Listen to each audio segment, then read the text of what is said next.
Bakit ka nagpanggap na ikaw ang nakabuntis kay Zoe? Gusto ko lang tumulong. Gusto ko lang siya i-save sa embarrassment. Talagang pumayag ka na maging taga-salo? Sinong nagbayad sa'yo, ha? Magkano? Si Doc Zoe po nag-bleeding. Hindi ba naging kabit ang nanay mo? Parang anay na sumisira sa mag-asawa? Kaya ang anak, anay rin. Ikaw ang dahilan kung bakit dinugod si Zoe at namatay si Dax. Hindi ba?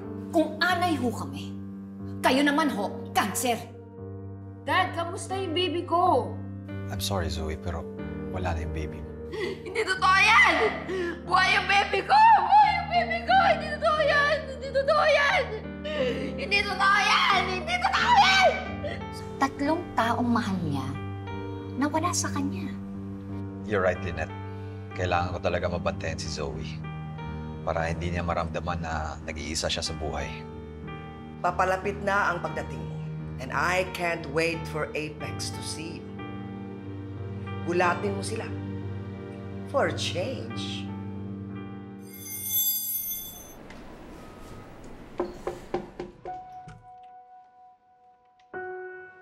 Zoe?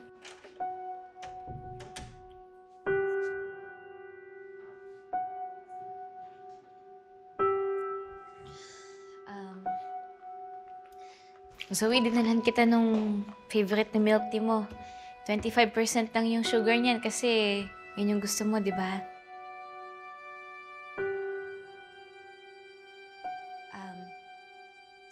Si tatay nga pala, parating na din. Kami yung magbabantay sa'yo.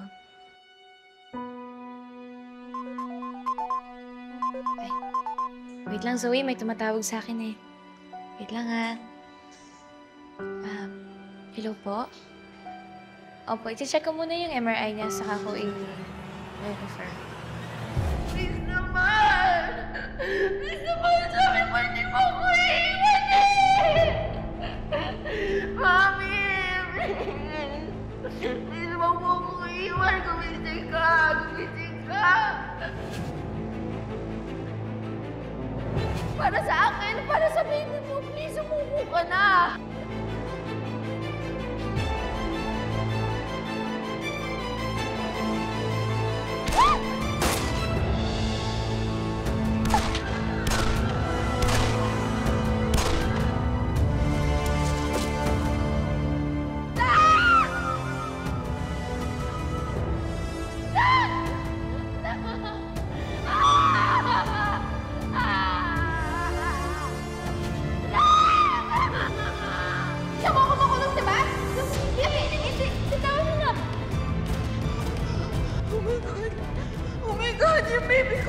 I'm sorry, Zoe, pero wala na yung baby. Hindi totoo yan! Buhay yung baby ko! Buhay yung baby ko! Hindi totoo yan! Hindi totoo yan! Hindi totoo yan! Hindi totoo yan! Buhay siya! Buhay siya!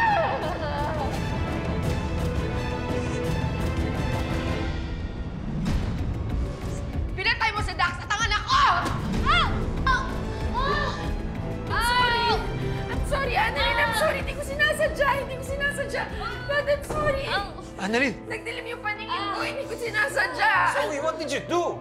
I'm sorry! I'm sorry! Siya naman kasi talaga yung may kasalanan ko. Bakit namatay yung anak ko eh? Pinatay niya yung anak ko! Zoe, stop it! Don't you see that your sister is doing everything just to help you? Pagkatapos ito yung gagawin mo sa kanya? No! Hindi! Daddy, ako na nga inawalan ng partner! Ako na inawalan ng anak. Kagapahin mo pa siya? What if you had found a knife? Yun din ba ang gagamitin mo sa kanya? Sobra na to, Zoe! Palagi na lang ako yung mali! Palagi na lang ako yung mali! Pagod na ako sa inyo! Umalis na nga kayo dito! Alis! Alis kayo dito!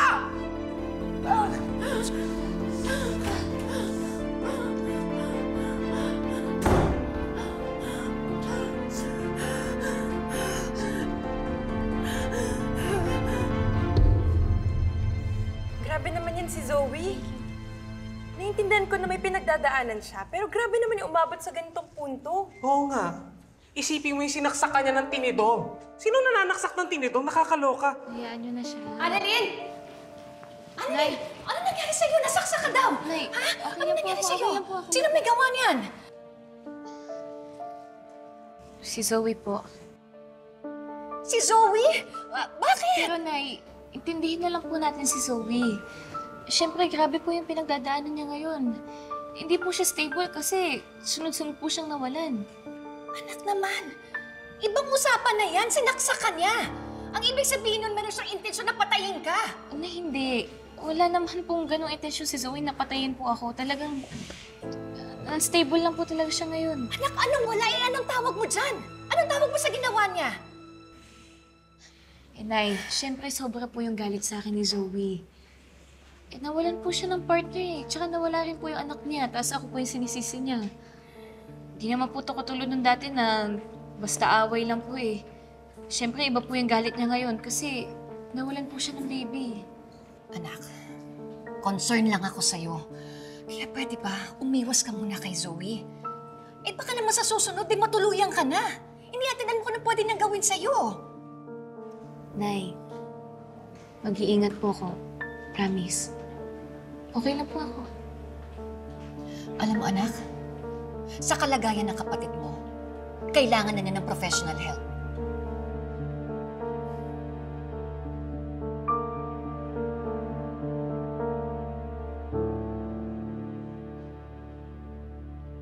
So ano, Obeng? Ganun na lang yun? Just because of a sudden bout of insanity, she gets away with stabbing Annalyn? Ate, please. Huwag ka sumigaw. Nagpapahinga si Zoe. Nag-uusap na kami ni Annalyn about this. And we both agreed na we have to keep Zoe out of everything and just support her. Obeng, I'm still not convinced. Dapat yata hindi natin tinigil yung investigasyon. And I'm sorry, pero kung pababayaan natin si Zoe, baka matulad siya sa nanay niyang kriminal. Ate, please. Konting empathy naman. Okay, fine.